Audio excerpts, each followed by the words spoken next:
Well, hello and welcome to this video. It actually is taking the place of next week's video, which is now two videos produced on two different softwares, two different operating systems, one of which is very, very new to me as we approach end of life for Windows 10. Microsoft had launched Windows 11 some years back and nobody liked it, and they didn't much appreciate that, so they decided, I guess a year ago, that they would force it on us by end of life of Windows 10. And in the new version of 24H2 Windows 11, they started putting in a lot of stuff that's good for Microsoft, in my humble opinion, not so good for us. It kind of reminds me of the National Socialists in Germany in the 30s.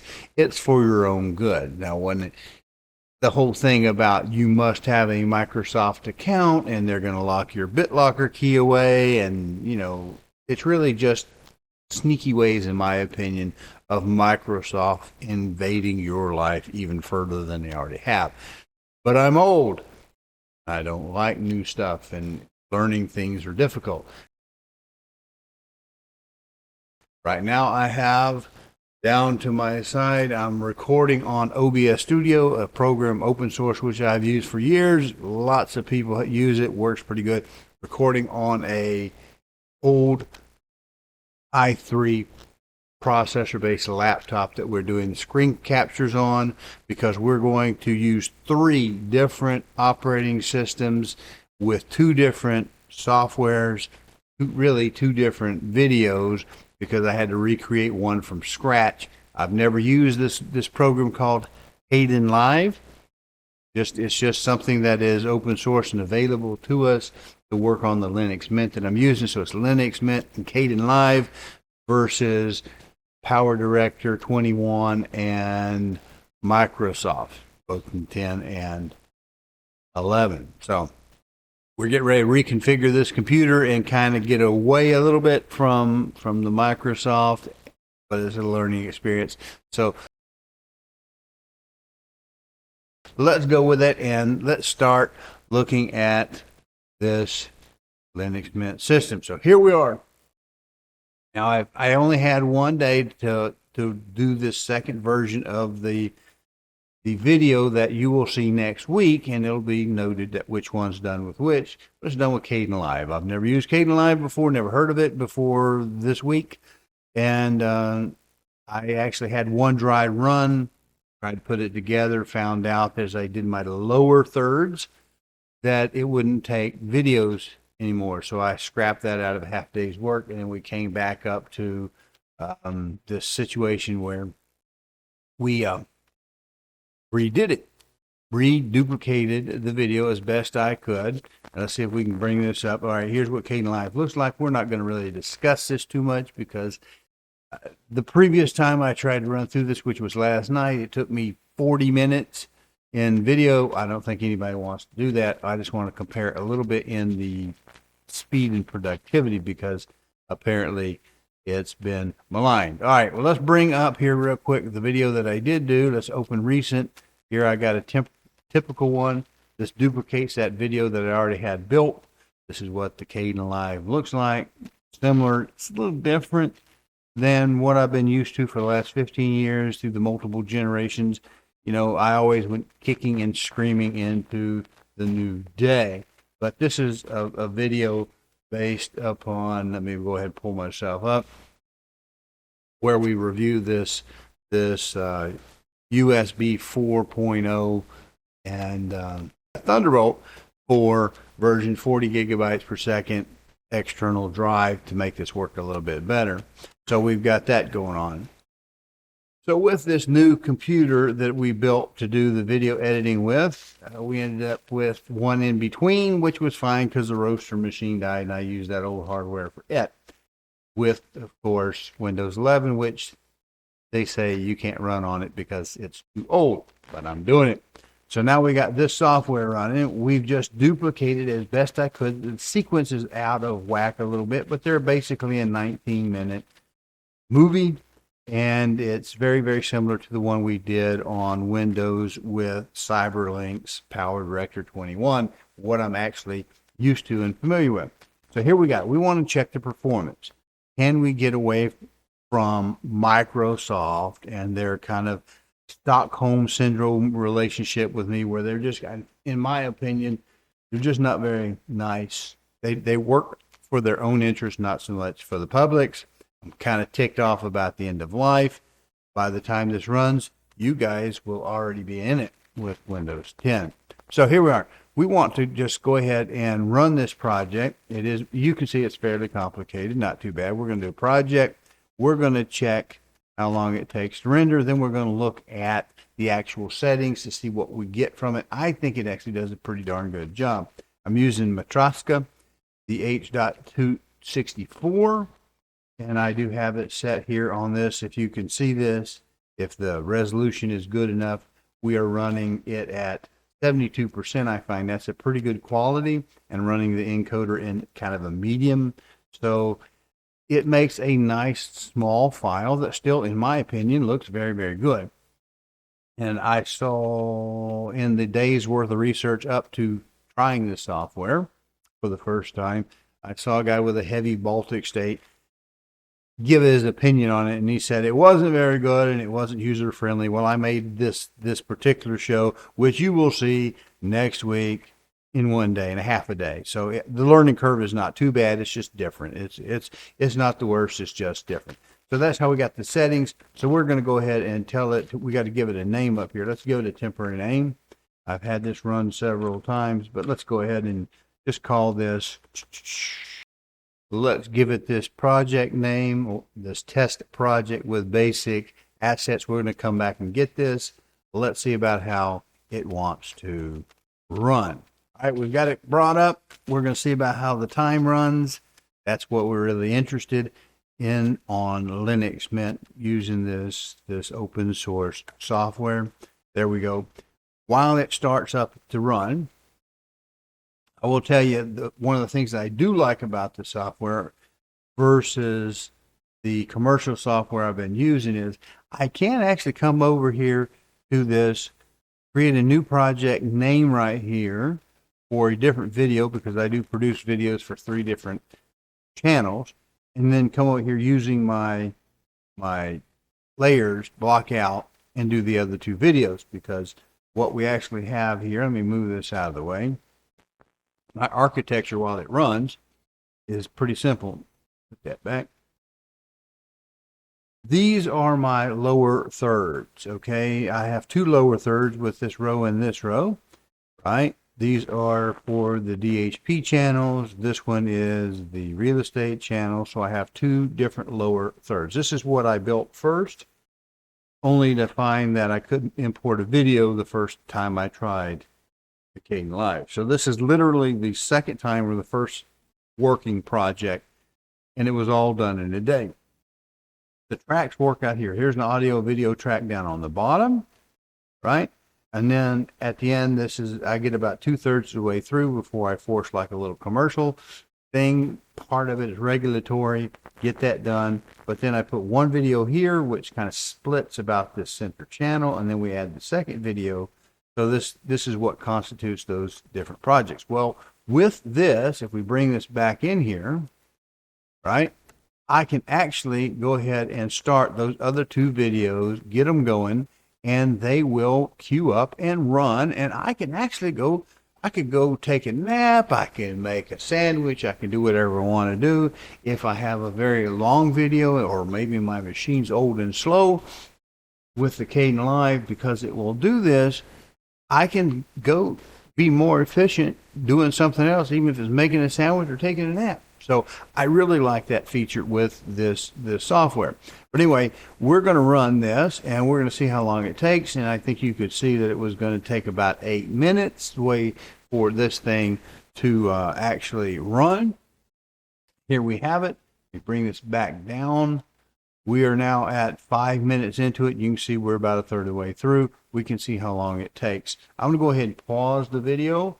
So we're going to see the actual runtime, because we are interested to find out, because They are working on, the community that supports this project is working on getting hardware acceleration. Let's see if it actually makes any difference. Let's compare the two different softwares and operating systems to see if they're a viable candidate without going into the features of the actual editor itself. I tell you what, while that runs, let's go ahead and bring up and look at the actual finished product that we have on this video. I have it under test editor. There we go. Here we it. See these three right here. Look at the video size. Now this is 19 minutes, and it produces quite a tidy little project size, or file size. I shouldn't call it the project, but the end product is actually pretty good at around 900, almost a gigabyte in size. We'll need to refer to this here later when we look at the Windows version and the software that we got going on, because we're going to compare this file size and the time it takes to what the commercial software that I've been using for 15 years or better, plus or minus. I don't know how long it is. I'm not really sure, to be quite honest, when I went to it versus the total career of making videos, but we get an idea, right? It's about a gigabyte for 2.5K, or the 1440 30 MP4 video. So we'll go back on rest, and I'll see you in a second. Well, I hope that we can see this. We are done with this rendering. We see that it took this video 8 minutes and 4 seconds to do it. I don't know how well the quality is going to turn out. Like I said, this is like my second pass because I kept running along. But in the scheme of things, what we've done here is we've duplicated as best I can an existing video on the other system. It's not the same video. The sequence is different. The everything is different, but it's about the same length, same runtime, and I'm trying to get it as uniform as possible. Now, in this version with the Kdenlive, I run a higher codec setting on it, as I showed you already. So it's going to run it at a better cleanup rate and a smaller actual file size. And in fact, we're about half the size that we have on the other. And I guess I'm happy with it. It's good enough. You run, really what you're doing is, when you run a slow codec, when you're really running slow through that, it's doing a lot of the cleaning up frame to frame to frame. It takes a lot of processor, a lot of GPU, whatever you're using. It takes a lot of time in that rendering to give you a small file size for the equivalent visual experience. So in this case, that's what we've done. We run 72% and the medium, versus when we get into the other, it's run a fast codec and a larger bit rate to give, so they're different. These are apples and oranges. I just have to make sure that you see that, and then you understand that, because they're going to give us vastly different results. This gave us 8 minutes and 4 seconds. So we see from this version of this video, this equivalency took 8 minutes and 4 seconds. We're getting ready to restart with the commercial software on the Windows 11 to see what we get. We have a ratio here of about 30 seconds per final minute. So it's a 2-to-1 ratio, 8 minutes in time to 19 minutes worth of video. We're going to reboot, and we'll be right back up with the other software. See you then.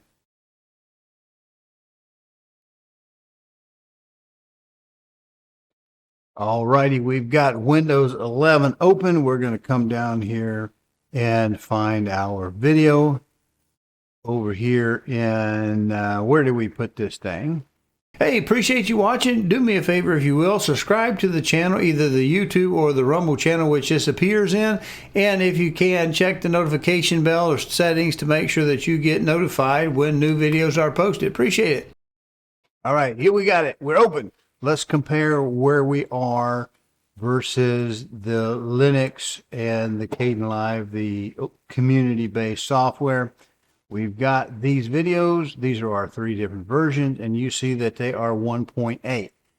So they are about twice as large in file size as the Kdenlive. We're gonna run this. We're gonna build this again. We're gonna load this up and see what we've got going on just by double clicking this, and we're gonna compile it and check the performance. There you see that we have PowerDirector 21 is what we're using. We're gonna load up the file. Look how long it takes to do so. It takes significantly longer for the PowerDirector to boot the same size project. Again, it's done a little bit differently because this was the original versus, quite honestly, the duplicate. We're trying to mimic it with the other software and the other. We covered that. So here's the project. It's still not loaded yet. Still loading. It's very kind of similar in the timeline. Here it's built backwards. We're stacking. This is the layer, the topmost layer is always on the bottom versus the Kdenlive, which is backwards. It's the top layer is the top layer. So this is the lower thirds here, this version down on the bottom. Here's the second lower thirds, the other two lower thirds here, and of course our split right about the same spot. A little different layout, but as close as I can get it. Let's go build a test version of this to see how long it takes to render. Shall we do that? As we get started, I want to point out this is H.264. It's 1440, 30 frames per second. The bit rate on this, it's a little higher. I wanted good quality, is a 15500. Kind of low quality on the audio since it's just spoken word. I don't really need it, the greatest bandwidth there. It will do NVIDIA hardware acceleration, has been optimized for that fast rendering coding. So it does use the GPU. I'm running a 4070 Super. Yeah, I think that's it. 4070 Super Asus card. We just have to come out here. Let's go ahead and let's use this old name from yesterday. It produced at 18. There you got 1831073 for that video. We'll use that name just right over that. Come down, and we want to see how long does it take to process. Basically the same 19-minute movie, although the layout's a little bit different. Apples to oranges. Yes, I want to go ahead and do this. Time begins now. Now, down the way this software works, you'll see this little slider coming across as we run. You'll see the time ticking off where we are in the show. The total 19 minutes and 48 seconds. File name, obviously. How much we've produced down here. The elapsed time at 18, 19, 20 seconds elapsed out of an estimated 4 minutes and 3 seconds remaining. So it'll be 4.5 minutes, something like that. So what we expect this project to run on this Cyberlink in Windows 11, we expect it, looking at the rate it's going, to run about 4 to 1 or so, right? We expect it to probably be about 4 minutes to do 19 minutes worth of video compared to the Kdenlive, which was about 2 to 1. So it was about half. It took half as long to build it as it did to run it. We got a very, very small file size because we were running a very slow high quality on the codec itself. Here we're doing just the opposite. We're running low on the quality on the codec, but running a fine high bit rate. It's just a little different approach. That's also apples to oranges, but we'll see what it does in its actual practical time. All right, I'm probably going to just hush right here and let it see what it actually finishes up at, and we'll see in just a second in one video edit. Now we have a few seconds left. We also see that we have a progress bar at the top as well as watching it come up down here. Now we know we're done. It's flashed our screen here, our first, whatever you want to call this, our first frame. Looks like we've got her done. It took 4 minutes and 12 seconds to process 19 minutes, 48 seconds, almost 20 minutes worth of video. And we did it with using, what is that, 1.7 gigabytes is the file size. So it's just the option that we had. We're going to back up to edit. And again, like I say, this is just a little different presentation. Very similar in how it's done. I don't really want to go into the specifics of the editors themselves because we have to run it and see what we got going on.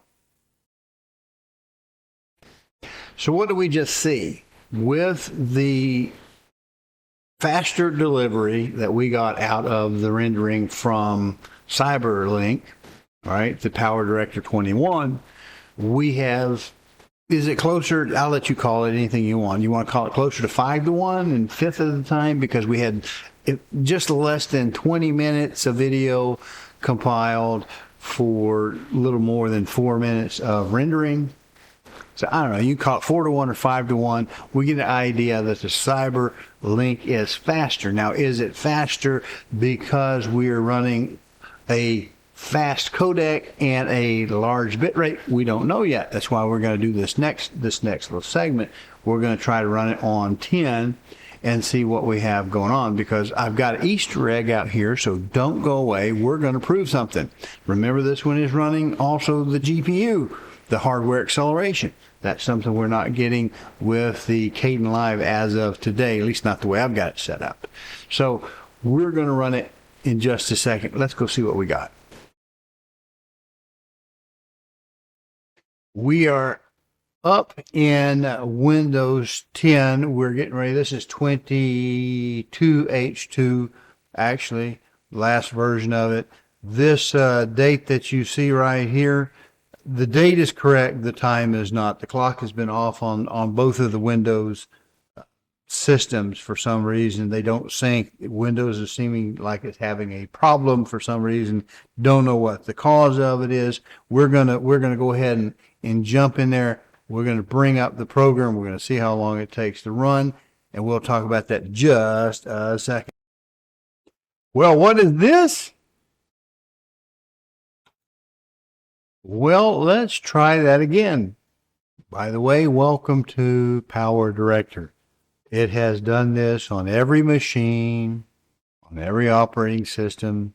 Just from time to time, it flakes out.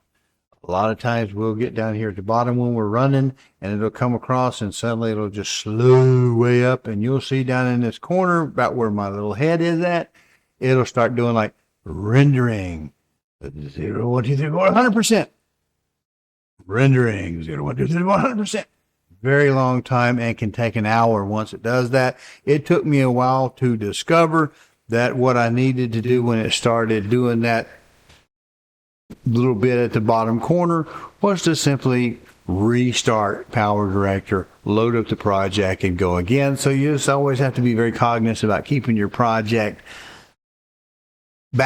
saved and backed up, because it may lock the screen up. It may just lock up on you from time to time. Now, this is a paid-for product, used a long time. Again, Stockholm Syndrome, just like Microsoft. It is what it is. It's the devil I know. Well, let's see if we can't get this to go ahead and run again. All right? Are we ready? All right. All right. Cross your fingers, people, and hope that we actually get this through before it craps out on us.